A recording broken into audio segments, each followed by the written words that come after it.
I'm happy to have with me today Moses Mugulusi, who's a candidate for the Senate in New York running against Chuck Schumer. Moses, thanks so much for taking the time today. It is a pleasure. Thank you for having me on. Yeah, it's great to have you. Great to have a conversation here. So if you just wanted to start by introducing yourself and sharing your background and how you got into politics, that kind of thing. Yeah, sure. You want to hold on? I change the... Yeah, no problem. Okay.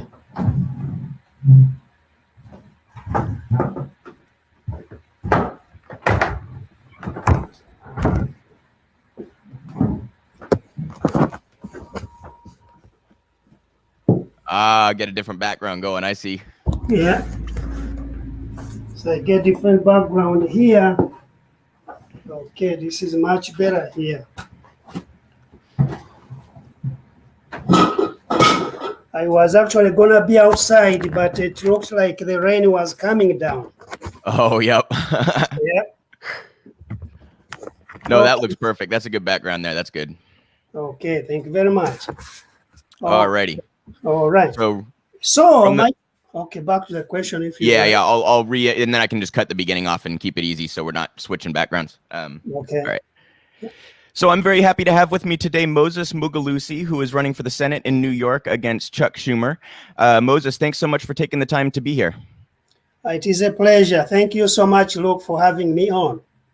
Happy to have you on. Great to have a conversation here. So if you wanted to start just by kind of introducing yourself and sharing your journey into politics. Okay, thank you so much. As you introduced my name is Moses Mugulusi from New York. My background is in finance, accounting. I have done numerous audits with the Medicare, Medicaid funds, and now I've also had a chance to work on auditing financial firms. So when I was auditing Medicare, actually I went through different parts of New York. I have a vast understanding of New York State. Then the other job of auditing banks, I also had the opportunity to go to several parts of the country, US, several places, very good places and very, very bad places as well. And I've worked on some people's campaigns, like an example during Obama's time. I was among those people who traveled, volunteered. We put gas in our vehicles, we drive, we go places, we give out campaign literature. We could spend their days and then come back. So I've also volunteered on the Board of Elections in my area, Orange County. I volunteer, supervise how the voting is going, see if the machines are running well. So from that, I gained interest in politics, even with the vast experience of going to several parts of the country. I figured that probably politics needs some people who can be in there to make a difference. And from that point, I made a decision to join. And before that, the pandemic also kicked in. I was one of those who were called on by New York State to volunteer, taking calls, people looking to go and test. That was during those very, very bad days. So I volunteered. Many people were calling. I was answering calls, but I could hear the cries in people's voices. One of the questions we were asking, how many are you in that place? Somebody could say, oh, we are in an apartment of 2 bedrooms. And how many are you there? 6. You imagine, 6. Some could be, oh, we are in a 1-bedroom apartment. How many are you? 4. So really, I figured that, you know what, it looks like things are really very, very bad. And even those people could not accommodate all of them for testing. Because remember, we didn't have so many facilities, not so many testing centers. So from that point, it looked like things are not going the way they should. The rich are doing extremely well, but the everyday people are struggling, extremely struggling. And that is from what made me join politics.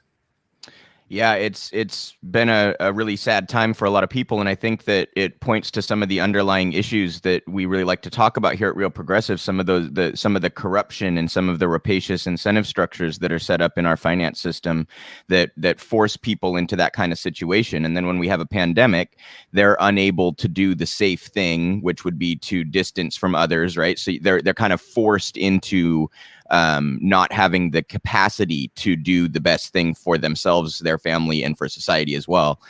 Can you speak a little bit to the underlying, you have some experience in regulation of finance. Can you speak a little bit to some of those underlying problems that lead to this kind of society? Oh, yes. Now, for instance, when you look at like a banking, you could find some of these communities, poor communities, they don't have access to banking. That is another big issue. And then some places where they have some banking, there is that thing of insufficient funds fee. You can also call it overdraft fees.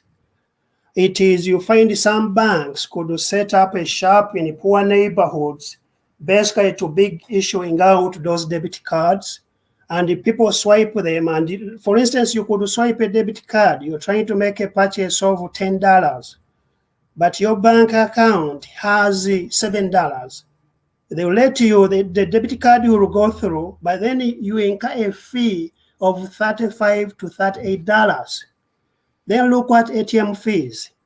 Also, those are expensive fees where you, if you have a ATM card, let's say for Chase Bank, you go to Citibank, you swipe to get the money out. There is a fee there. It could be $2, could be even $4. Both banks are charging you. And then when you look at some lending, some areas don't actually have access to loans, those mortgages, and it could be the reason that some communities look the way they are. It's because of the banking system. And I strongly believe, because for instance, those overdraft fees, there isn't any rich person incurring those fees. It is regular struggling Americans. And I think the best policy should be, okay, well, people should want to make that transaction. They should be allowed to make the transaction. Well, have overdraft fees of $5. That would make a lot of sense to most people. Because remember, the 38 is going to already a struggling person. The person is struggling. Sometimes even money takes some time to clear in the bank. One may assume the money has cleared from the employer, or somebody was expecting a check. A check is being deposited. You are expecting it to be in the account. You go ahead and write a check. A check gets there before you do. A check gets there before the check you wrote. And what happens? The check you deposited hasn't cleared. The check you're writing to pay has reached the bank. The bank may pay it. Sometimes they don't pay. They charge you a fee. The check bounced. Remember, the check was not paid, but you charged the fee. If you're lucky enough, the check was paid, and then you charge the fee. Not a small fee of $5, $2, $38. I think that has to change. Yeah, that's insane. In so many ways, we sort of criminalize poverty in this country, or even if it's not to the extent of criminalizing it, we make it very expensive to be impoverished in this country. The classic economic example is that the rich man can afford a nice pair of boots that lasts 10 years. Now, that pair of boots might cost twice as much as the not nice pair of boots, but the not nice pair of boots that the poor man can afford only is going to last him a year. So Yes. do this math over 10 years, and it's very expensive to be poor, and that applies to a whole lot of different goods and services. Can you speak a little bit to that? Yes, because now if you look at like poor communities, for instance, now you see how they were saying the economy is doing very well, because every day people who receive those small checks, they were spending that money. And when they go to spend the money, like you get money, the money is against so many bills. Basically, they go to buy cheaper stuff. You go to buy a shirt of, let's say, $5, $10. But after washing it twice, actually it is already useless. It is gone. You got to buy another shirt. So within a period of a year, that person who has been spending $10, he has spent more than $100 on shirts. Mm-hmm. And the other person who had money bought one time a shirt, which was probably $70. That is savings. Then you're a poor person, you don't have a bank account, you get your check. How do you go to cash the check? You're gonna call a Uber. Get on a Uber, you're gonna pay the Uber to take you to the check cashing. Cash the check. When you go to cash it, there is a fee you pay. So basically, by the time If you were paid $100, by the time you leave your house to go get a Uber, go to the check cashing, get it cashed, come back home, it is $70 or 75. Mm-hmm. Yes. Mm-hmm. So you find people never catch up. And when you people make a noise, oh, we don't want to pay a living wage because businesses will close. And most people buy into that, even mainstream media. That is not true. Because if you say this is capitalism and you are running a business where you have business going very well, you need people to serve the customers. If you think because the wages have gone up, you're going to lay off people, what happens to you? You won't be able to meet the demand of your customers. Eventually, you're going to lose business. That's how, that's the way we should all look at it. Yeah, no, I 100% agree, and I think there are so many obstacles for people to. Some people take this mentality of a meritocracy and think that people can just pull themselves out of these kinds of situations. And I think it's like, think about how many things in your day-to-day life you use for your job. What if you didn't have a phone? Would an employer want to hire you if you didn't have a phone to contact them? What if you didn't have the facilities to practice good hygiene and you show up to the interview smelling and looking greasy? And what if you don't have transportation to get to the interview? What if you don't, like, there's so many things that I think people take for granted in their day-to-day life and then just assume that somebody else would be able to pull themselves out of a tricky situation when they don't have those same advantages or the same infrastructure built into their life to be able to take the steps that those who are better off can, right? Right. So on that note, can you maybe dive into some of your top policy priorities? If you were to win this Senate seat, what are the top things that you think we need to address both for New York and for the country? I think affordable housing. Affordable housing, like I mentioned earlier, during that crisis, people calling you, ask, how many are you there? The response is, we are 6 people, 7. How big is the house? Is that a house or an apartment? It is an apartment. How many bedrooms? 2. That right there, you see the crisis. And even based to a recent study from the Federal Rental Assistance, they said in 2015, there were 23 million people who needed affordable housing, low-income housing. But out of the 23 million people, the affordable housing could only accommodate 4.8 million people. That is a real crisis right there. And we have all the capacity to increase affordable housing because we have some lands which is not being utilized. We can utilize unused land. 1, we could change the old outdated zoning codes, where they say, oh, this area here, it is for only single houses. You cannot put here multi-family housing. That should be removed because that was long ago. Now they have to change that.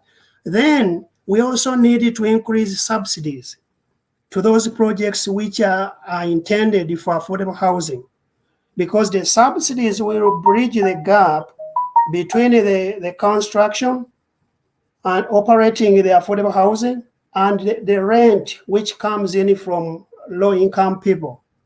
That can help change the affordable housing.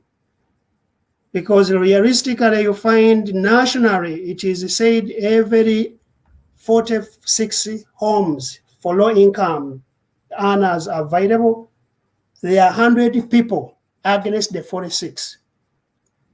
I have been now talking to people around and still have the same problem. I've been walking around talking to people in the communities. You find even senior citizens.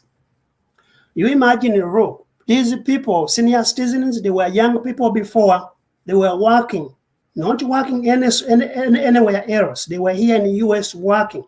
They worked and worked, paid their dues.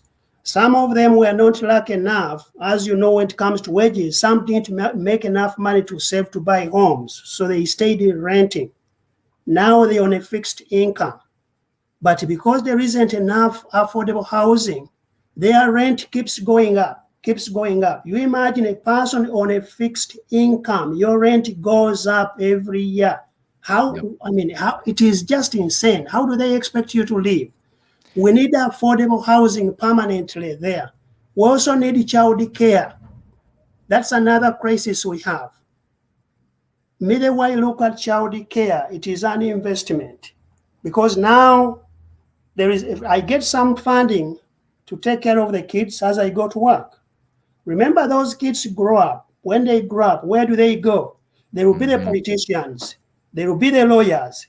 They will be the doctors. It is a win-win. You're making it easier for families to go to work. When they work, they pay dues.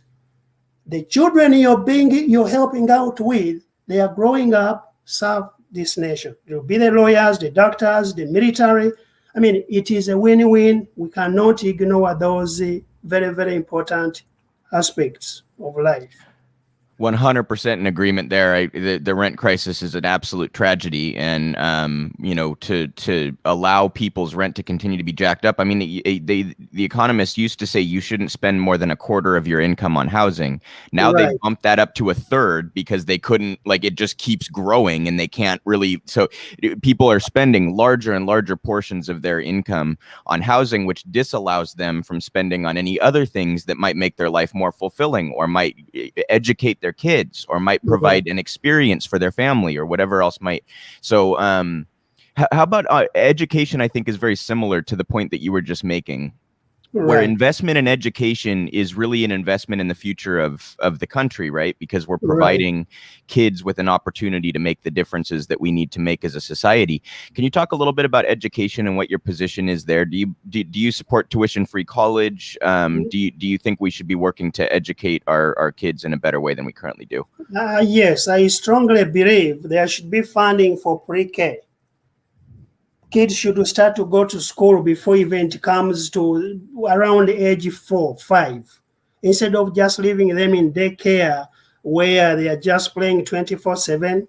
If we provide the resources, those programs, those facilities, kids should start school early enough because it helps. It very much helps.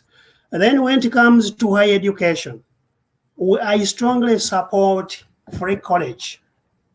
I support free college because remember there are so many people with those big loans everywhere.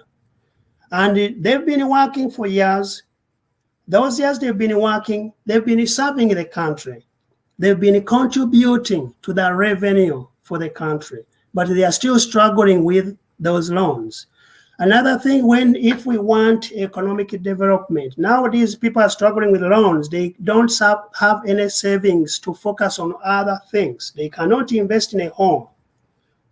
Because, these things start from one point. Just education. You provide education, let there be free funding. Let college be free. Then now you're giving these people the opportunities that as now they make money, they are not worried about paying student debts. They're either starting a small business, which business is going to employ other people, or they're investing in a home, whereby you're not going to be worried about these people at a later age.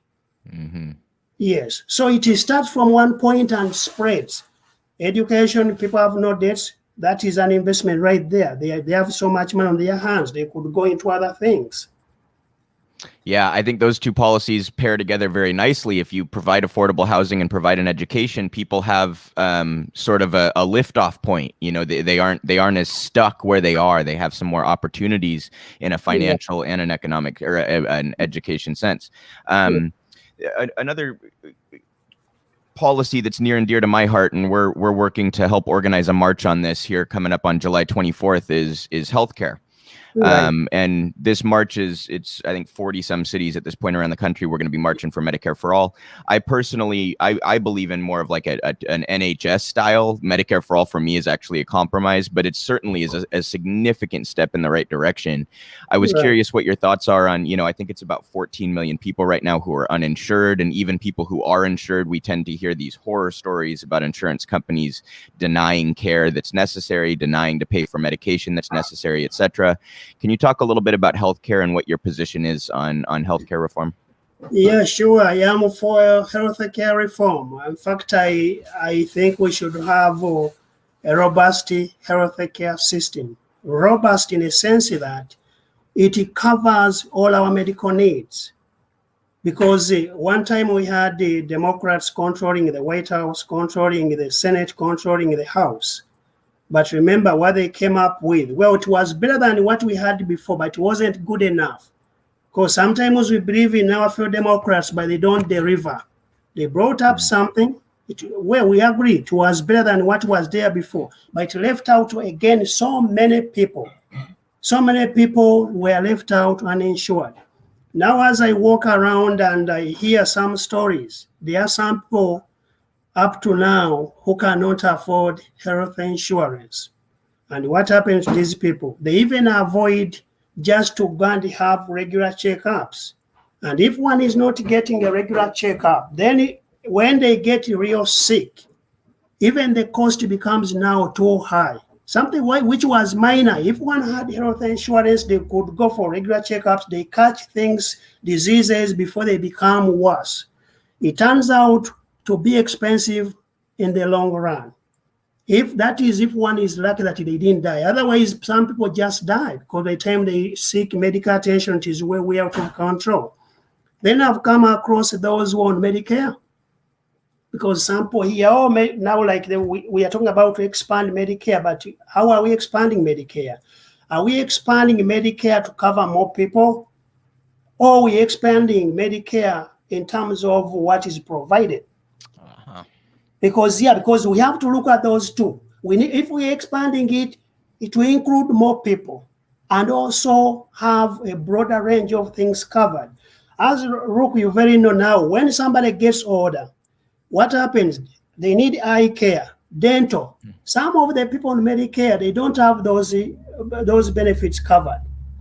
Now, this country has about 34 million, according to CDC. 34 million people who are diabetic, and they depend on the life-saving insulin. The insulin is not covered 100%, even if you're on Medicare. Medicare covers it if you're administering it with a pump, which is not so many people are using that. So people are paying from pocket. Some people have been telling me what they do. If they have a dose for 30 days, they skip a day. If they take today, they skip tomorrow to keep it going. If they don't skip, instead of taking a full dose for a day, they take half of it. So how do you expect somebody to even get it better?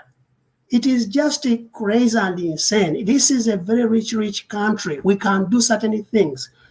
That insulin, if you remember the origin, the Canadian doctor who came up with that thing, with insulin, he gave away the patent to a university in Canada. Then that university thought, okay, if we don't, I think either they sold it $1 million.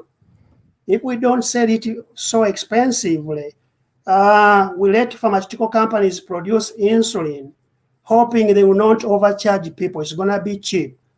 Pharmaceutical companies were given access to the patent. Then they went ahead and produced their own version of insulin. Now, every time they are skyrocketing, every time. So you find such stories happening. Those stories can happen where I grew up, African countries, because those countries are quite poor countries. These things happen there, but they shouldn't be happening here when we can afford. Yeah, we have the infrastructure in place for all of this stuff. We have a humongous economy and the capacity to provide these kinds of things. And we're advocates of modern monetary theory. We understand that a federal government that's monetarily sovereign can afford anything that it wants to choose to spend on. So Congress is effectively consistently choosing to allow big pharma to engage in these rapacious and greedy behaviors instead of choosing to use the institutional power that they have to regulate that and to help everyday people who need those medications. I've heard similar horror stories about people who get like a liver or kidney transplant, and then the insurance denies the rejection meds after they approve the surgery. So the person is stuck, right? There are so many horror stories. You mentioned vision and dental, which we for some reason cast aside as separate from healthcare, right? Same for reproductive health, mental health, behavioral health, addiction, all these kinds of things. We for some reason put it in a separate category. And I think that's one of the major things that's wrong with our healthcare system. Can you talk a little bit about how some of those other forms of healthcare would be beneficial to Americans and to people in New York? Oh, yeah, sure. For instance, if there is a medical coverage for everyone, people get those checkups, regular checkups.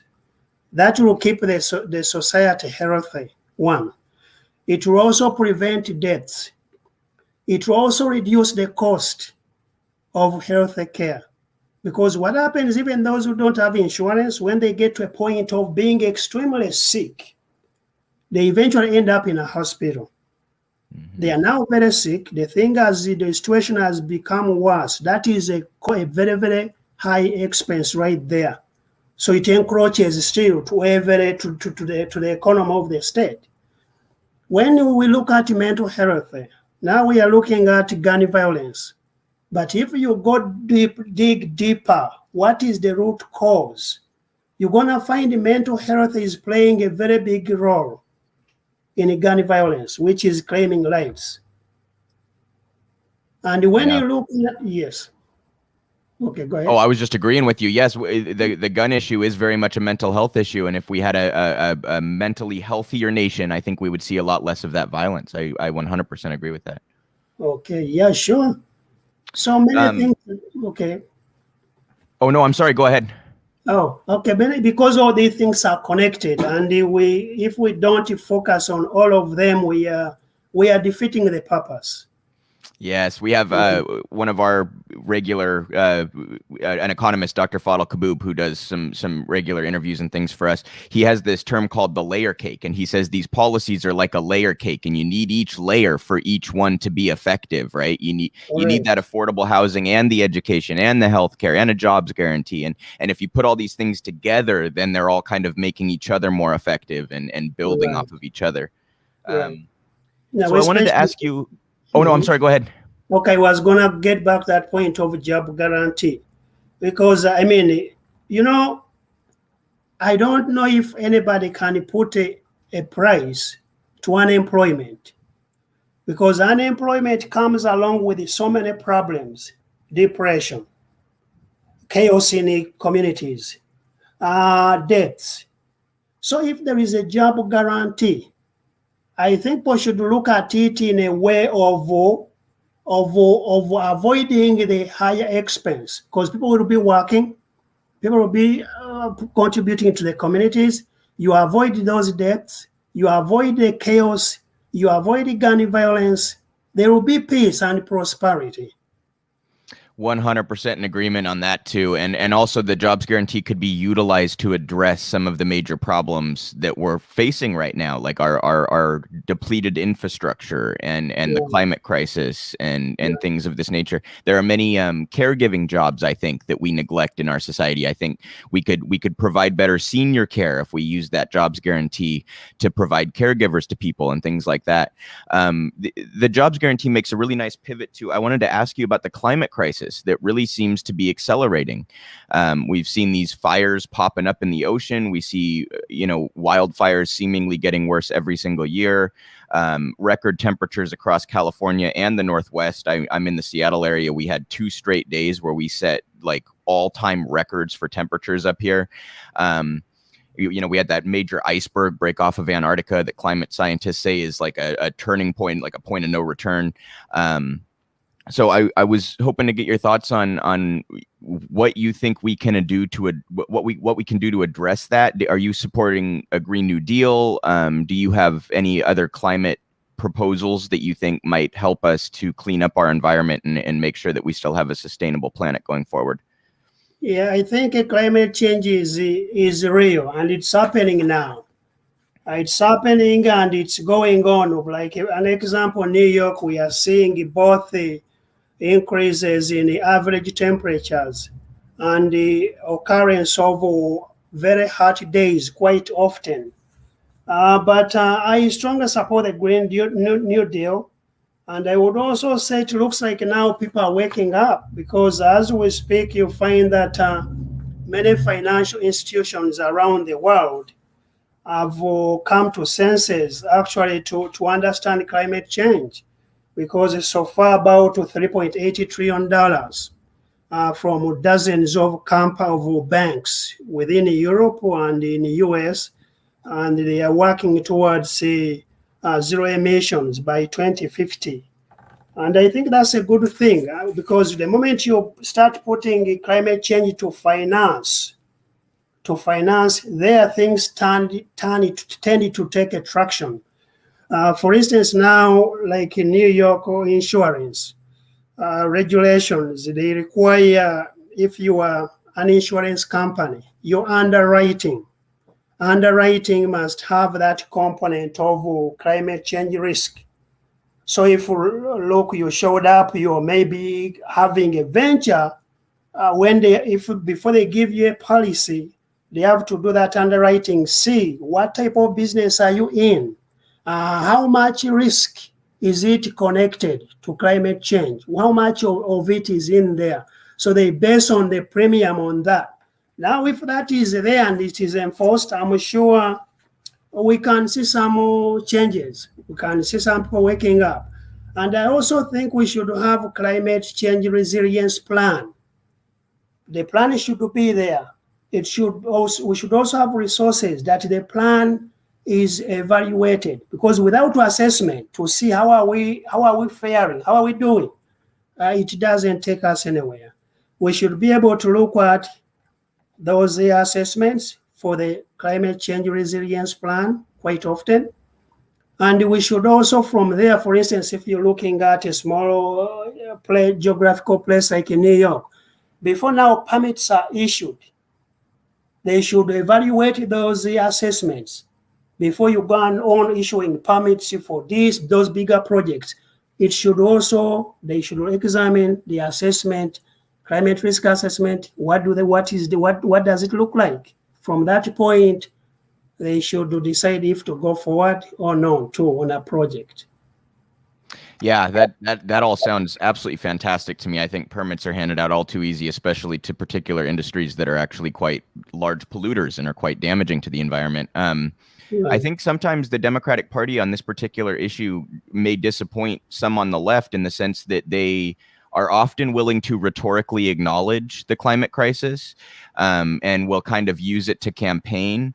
But then, like, just as an example, Biden, when he took office, he issued like 30 some brand new drilling permits that included fracking and things like that. Governor Newsom in California quite similarly talks often about working towards green energy and highlights this in his campaign. And then he turned around and issued a whole bunch of new drilling permits as well. How can we get the party that seems to at least rhetorically acknowledge this stuff to act on it in a more substantive way? Like, how would you in the Senate, inspire action on this policy issue as opposed to just some of the rhetoric that we see from the Democrats right now? Okay, I think now addressing most of these issues now, like climate change, we have to start from campaign financing reform. Because what happens is some of these companies behind polluting the climate, they do a lot of funding. They do a lot of funding to these politicians. They can talk a big talk for political theater, talk for public consumption. But when they get in office, they do something which is different. They do what these funders are telling them to do. So we can start with the campaign finance reform, public funding. That way people are not being held hostages. And if we do that, we can be able to probably to move some of these hard policies forward, especially climate change. That is absolutely true, and I think that applies to a whole lot of issues too. I think we would have Medicare for all if big insurance companies and big pharma weren't so involved in lobbying. I think we would have some form of a Green New Deal by now if we didn't have all these industries that are major polluters involved in donating to politicians and things like that. Do you support not just ridding of Citizens United, but like Buckley v. Vallejo and some of the previous cases that laid the roots or the seeds to allow big businesses to be considered people and to contribute as free speech to political causes? Do you support like a constitutional amendment to get money out of politics? How do you see that actually coming about? Yeah, I think I support to get big money out of politics. I strongly support, like back to my point, campaign finance reform. If that one is there, probably dark money will be out of politics. And if dark money is out of politics, you will see a very, very big change because people will speak freely. People will do what they promise to do. For instance, now when you look at the pipeline, you see, we are looking at climate change. The Russian pipeline was left to go ahead. Even if you canceled one pipeline, by the other one, you let it stay. That's not good enough because you have to implement the policies you promised you're going to be implementing. Yeah, that's 100% in agreement that big money affects that stuff. So as far as climate change goes, this infrastructure negotiation right now would seem to be a point of leverage for people who are serious about climate action. And I was curious to get your thoughts on some of the Senate mechanisms, because it seems pretty clear that the filibuster is standing in the way of certain changes. And that the Democrats are maybe less than willing to use reconciliation to the full extent of what they could do with reconciliation. So I was curious to get your thoughts on filibuster reform. Do you support ridding of the filibuster? Do you support reforming the filibuster? Do you support keeping the filibuster? Where do you stand with that? And how do you think we can get the Senate to be a more, what's the word I'm looking for? Functional body, I suppose. Right. Okay, the filibuster, I think the original intention was to give people more time for a conversation about something. But that was, I would think that was the main intent. But it has come to a point where it's being used to defeat policies that actually help the nation. And if, like for instance, what we are looking at right now, if Joe Manchin wants the filibuster to stay, probably he can convince 10 Republicans to vote on the critical bills, the election reform bills. After that, if he does that, then they vote. Probably after voting on those bills, there won't be so much talking about the filibuster. Okay, if he cannot, I think President Biden can also call Joe Manchin and they talk one-on-one about agreeing with Democrats to kill the filibuster. Those are two ways how that can go forward. But regarding my view, I think if things say it should, if there wasn't an agenda that is used to block bills, this party uses it to block bills for the other party. This one may also use it. I think they should have left it. But right now, the way it is, it should be eliminated because otherwise nothing is happening. Even that infrastructure bill, negotiations. Right now, we don't know what is behind it, but you see they are looking at 1.3? Yeah. We don't know how they came to that. It could be they said, no, we vote for this. If you don't touch the filibuster, we don't know that. It could be if now the filibuster is also on the table, then that's not good enough because it should be removed, bills passed. But if they can agree, then they should leave it there. But if they've come to a point where it is just used not to hear more, not to learn more about a subject, but just to block policies that benefit the nation, like infrastructure. I think US we hold what? Is it number 38? Is it something like that. In infrastructure, it's something like that, yeah. Yes. I mean, how did we end up there? It is strange. So if that is the situation, I think the filibuster should be eliminated completely. But if they can agree, then they can reserve it. If they can't, we don't have a choice. Yeah, I totally agree with that. I think the Republicans have pretty well proven that they are interested in obstructing. I've told the story a few times, but there was that famous bit where John Boehner, when he was Speaker of the House, he was negotiating with Joe Biden when Joe Biden was Vice President for Obama. I don't even remember what the topic was, but Boehner went and met with Joe Biden. And Biden gave his spiel and said, this is what I need. This is where we're willing to compromise, whatever. He gave his side, right? And Boehner then famously said to him, you act like I care. Like they're just in this place where they're going to McConnell very openly saying my job is to obstruct the Obama administration, right? So I think when that's the state of affairs, you really just need to rid of the tools that are being used for that obstruction. And I very much support abolishing the filibuster and at least getting to a place where the Democrats can do what they were elected to do. Yeah, right. Because if they don't now, those two important bills, the voting rights, I mean, early voting is quite important. But if without the filibuster being removed, I don't think that will go anywhere. That is a perfect pivot into what I wanted to ask next. I wanted to talk a little bit about voting rights. Obviously, the bills in the House and Senate, but also things going on in various states around the country, Georgia and Arizona in particular, though there are others where the Republicans are attempting to implement oppressive policies on voters, in particular poor and Black voters. And the Supreme Court actually just had a pretty horrendous finding that kind of gutted portions of the Voting Rights Act, where they effectively found that if you weren't explicitly saying that the law applied different to the Black community, that you could do whatever you want, right?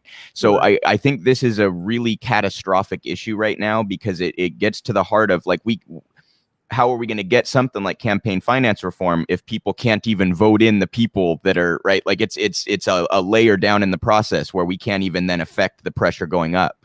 So can you talk a little bit about voting rights and how critical that is and what you think needs to happen going forward on that issue? Yes, because the voting rights, especially when it comes to early voting, that is quite important. People, because for instance, you see the turn up last year. That tells you how important early voting is, how important mail-in ballots is. Those two, because people don't turn up in those numbers. If we want people to participate in the political system, we want people to make a decision, to be part of the political system. We want people to make a change, because we need changes. We want people to bring a change that helps them. We have to allow people to vote. We have to extend the voting rights. We need the people to send to mail in their ballots. And we cannot also ignore John Lewis, the 1965 Landmark Voting Rights Act, where you find that certain areas could just come up and change laws based on maybe the people occupying a certain area, because we don't want that one. If they are because without that one, as you hear now in Georgia, the leaders could come up and they decide how the laws should work for voting. But if this bill is passed, then they will not have any way to do that, because they will have to seek the federal government. Okay, now like DC partisan gerrymandering, without passing that bill, that's going to happen. It's going to happen without a doubt. So yeah, and unfortunately, unfortunately, I would say for Democrats, like a lot of state legislative bodies are dominated by Republicans. It's just a matter of the way that the population is parsed out and how the states are currently sitting politically. But it's 30 some states that are pretty heavily dominated by Republicans in the state legislative body, and those are the legislative bodies that draw up the districts when we do new censuses. Just this last census found, and there were plenty of problems with the census. We could get into some of that too, but the point is that there are going to be districts removed from California and New York and districts added to Texas and Florida. There were some other changes too, but those were the big ones, which is moving districts from deep blue states to deep red states. Yeah. So how do you think we can address some of that? Do you think that needs to be federally legislated, that the actual process for drawing districts changes, or how do you think we address some of that gerrymandering and some of those issues? Okay, now for instance, the two voting rights bills. One is to do with to ban partisan gerrymandering. If it is actually like now that one, it is typical partisan.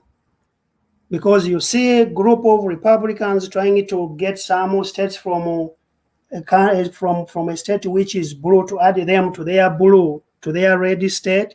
I don't think there is any fairness in that. That is a typical gerrymandering, partisan. Okay, so, and then when it comes also to John Lewis, the 1965 landmark voting rights, where they were required to seek federal approval. If these bills pass, probably that's how the only way we can deal with that. Otherwise, without passing these bills, I'm not sure we have an upper hand on this one. And that circles back to the filibuster reform, right? Because that's Yeah. what we need to get those bills passed. So, Right. yeah, that's a really important issue. I also wanted to talk a little bit about the federal judiciary, and this one is a little bit particular to Chuck Schumer, who you're running against. Chuck has recently, apparently, he had tweeted something about how he was loading up the federal judiciary and appointing a whole ton of judges. But it's worth noting that when Republicans held the Senate and under Donald Trump, Chuck Schumer was pretty open about allowing the Republicans to flood the federal judiciary with conservatives. So he's kind of backed himself into a corner on this, where he was cutting deals to allow Republicans to kind of take over that federal judiciary. How much of a problem do you see that as, and how do you think that the left might be able to respond to the conservative takeover of our judicial system? Okay, so now that happened, yeah, that was, I would say, very bad deal Schumer did to cut it, to reach that arrangement with the Republicans. But when it comes to the judicial system, I strongly believe we should leave it as it is, because Rook, I can tell you, right now there is that push, especially from big voices, that we needed to increase the judges on the court. We can succeed. We can push and we can succeed to do so. But what do we know is going to happen next? When will we say we have enough? Because adding members on the court, it benefits us now, because the White House is controlled by a Democrat, and the House and the Senate. So we benefit if we push it through and it happens. But remember, this is a democratic country. Today, Democrats are in charge. What's going to happen tomorrow or the other day? Because if we park it, probably they will also do the same. I think there are certain things, even if we may not agree so much, we didn't have a chance. Republicans obstructed. Obama didn't add another justice he was entitled to because of partisanship. Right now, we feel that pinch, that pain, and we can, if we are lucky enough, somebody retires now, that will be awesome. That will be great. But adding members, I mean, I think we are opening doors if we do that. So would you argue then that we should play harder ball when it comes to the individual justices themselves? Like, do you think in response to Schumer's stonewalling Merrick Garland, should we have stonewalled ACB? Like, how would you respond to the Republican obstruction without stacking the court if you oppose stacking the court?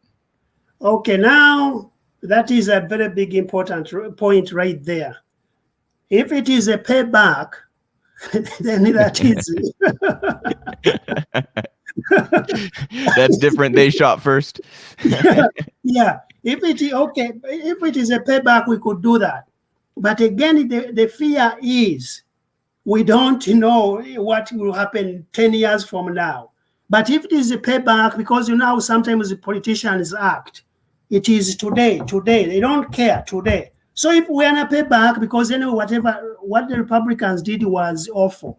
They shouldn't have done that. Obama had the chance, because those are chances. If a president is there, gets that opportunity, there isn't any way that opportunity shouldn't be given to that president. So if we are looking at from a payback point of view, then we should go ahead and probably add one. Yeah. I think it is a complicated issue, because you're exactly right. If you stack the court, we know exactly how the Republicans are going to respond. Unfortunately, we also know that they're probably going to be pretty obstructionist anyway. So it's like, how do you know what I mean? How do you not throw gas on the fire, but how do you respond to it? Is a very tricky issue. I I totally agree with that. But we find ourselves in a bad spot here with the 6-3, 6-3 standing on the Supreme Court. So Right. I hope you're right, and I hope one of the conservatives ends up retiring under Biden. But we shall see. I wanted to get your thoughts on an issue that's kind of just popped up here the last few days, and that is Cuba.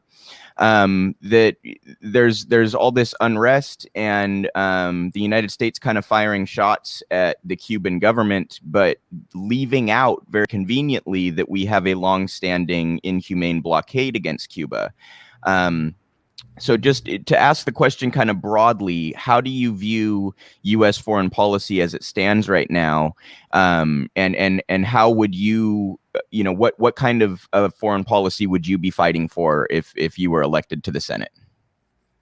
Okay, I think now the foreign policy, especially when it comes to Cuba, that policy, that existing policy has not paid any fruits.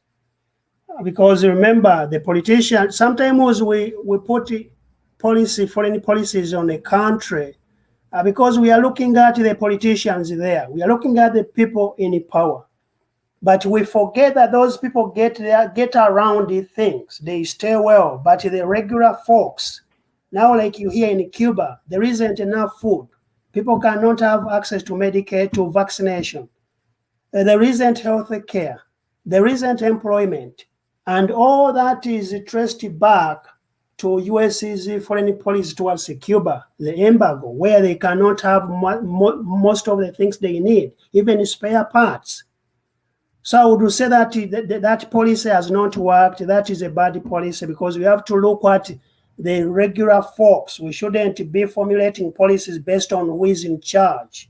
Those guys always they always do well. They get around the things. But the regular people, we make policies, it ends up it's regular folks to pay the price.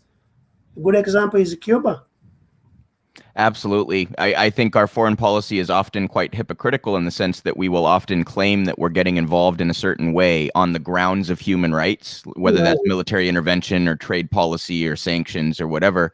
But then we also, at one point, we were allied with something like 80% of the world's dictatorships. Right. We support Saudi Arabia's genocidal actions in Yemen. We provide weapons for that. And Saudi Arabia, obviously quite one of the worst countries in the world on human rights. I mean, women do not have rights in Saudi Arabia. The LGBTQ community does not have rights in Saudi Arabia. Atheists or agnostics do not have rights in Saudi Arabia, right? So one of the worst countries on human rights in the world, and yet we ally with them quite strongly and support them. Another one is Israel, and I was curious what your thoughts are on the Israel-Palestine issue, what your views are on the settlements and occupations, and the United States' role in continuing to support the Israeli government as they conduct themselves in this way. Okay, I think the policy, America's policy with Israel and regarding Palestine, that one may have outlived its usefulness. Because as now you see, things seem to have changed a big deal. I would prefer there to be a two-state settlement. Let both states be there, but live peacefully. And if we see Israel is being so much aggressive that in case there is a provocation, the response is not measured. Sometimes that is not a good. We know Israel is a very strong ally for US, but then there should also be some checks. We are not saying Israel shouldn't defend they can defend themselves in case of a crisis, in case they are being attacked, but we need the response to be measured. For instance, what happened recently, I mean, that was out of hand. So many people got killed. And I think if US since they regard Israel to be a very, very strong ally, if they had intervened right away, those first days, many lives should have been saved. Many lives should have been saved. Yeah, I agree, and I think, you know, I don't think anyone on the left. I'm certainly in favor of Palestinian rights, and that absolutely does not mean I oppose Israel's right to defend themselves, but it does mean I think Palestine has that same right. And Right. when they're attacked consistently or victimized by an illegal occupation, I mean, imagine if some country tried to do what Israel is doing to Palestine to us.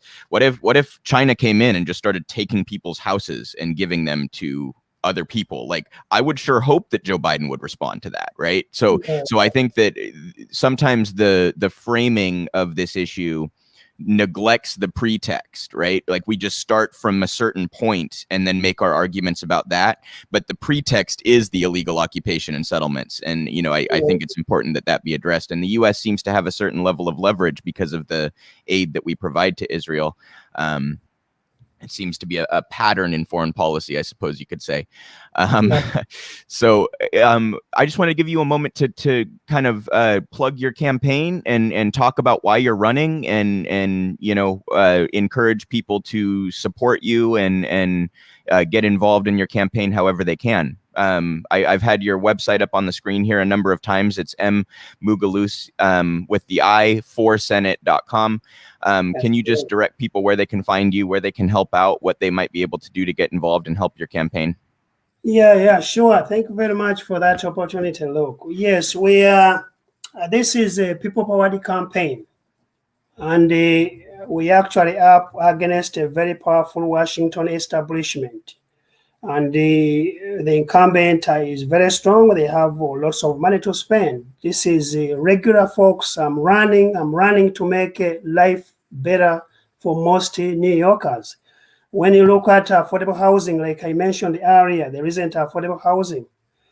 Senator Schumer has been in Washington for decades. Now he may come up and talk about affordable housing, but the question you should ask him, the crisis is intensifying. Where has he been for the last decades he has been in Washington? One, look at health insurance. How many people don't have health insurance? So many, millions. One time, the Democrats, including Senator Schumer, were occupying the three houses, the White House, the Senate, and the House. Why didn't he pass a comprehensive health care? He was there. He had the opportunity. He didn't do it. Up to now, people are struggling. Why are senior citizens don't have access to health care when they pay their dues? Why people who are suffering from diabetic have to choose between buying food and medication? Why do they have to skip their doses if Senator Schumer has been doing a great job? I strongly believe we regular people have to get involved. And we remember we are the majority and we can do this. I call upon you to support. Go to mugulusforsenate.com, donate. Also on the website, there is a link. You can sign up to volunteer.